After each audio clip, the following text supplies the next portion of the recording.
I would say the biggest trend that I noticed right now in the market is, I'll call it more of the same. For the past couple of years, buyers have really become more educated, a little more discerning. So they're kind of watching the market, they're watching the interest rates. I think there's some trauma from 2022. So they want to make sure they're not overpaying too much. What that's translated to is lower sales volumes as far as number of sales. Prices, there's no spikes either way. They're inching up ever so slightly, but a reasonable amount. I think from going forward, that's what we're going to see a little bit more of until interest rates start to move. So right now, just more of the same.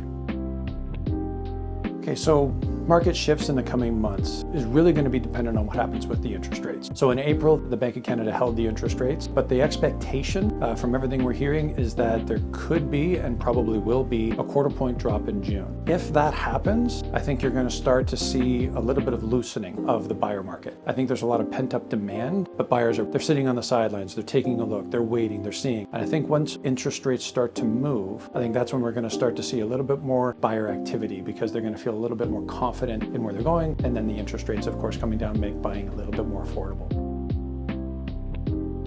Most recently here in April, the Bank of Canada held their interest rate. I think it's unfortunately not going to really have much of an effect at all. People are going to hold steady. I think, again, we're going to get more of the same. People want to see what's happening. Buyers want to see what's happening. There is a prediction, if you will, that there are going to be 3 more drops by the end of the year. A quarter point in June is anticipated, a quarter point in September is anticipated, and then another quarter point in December. So we're just going to kind of see status quo for the next little while.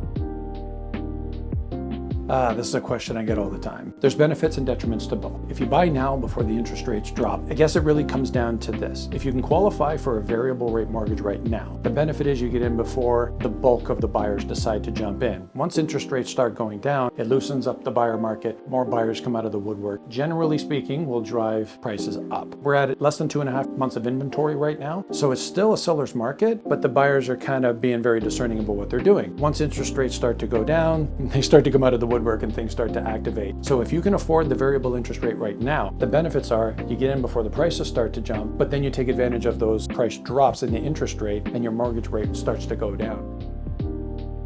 Okay, my advice to sellers right now, be very reasonable with where you price your home. With the buyers being as discerning as they are right now and more educated than they've ever been before, really what we need to look at is overpriced homes are sitting. They're not moving. Buyers have no interest in it. If you reasonably price your home, like right around market value, then you're going to get that action. You're going to get a lot more interest. And that's when we actually are seeing in some markets, in some areas of the Greater Toronto area, we're actually seeing multiple offers, but only on those homes that are reasonably priced. So if I had one piece of advice for sellers right now, be very reasonable, listen to your agent, and price your home right.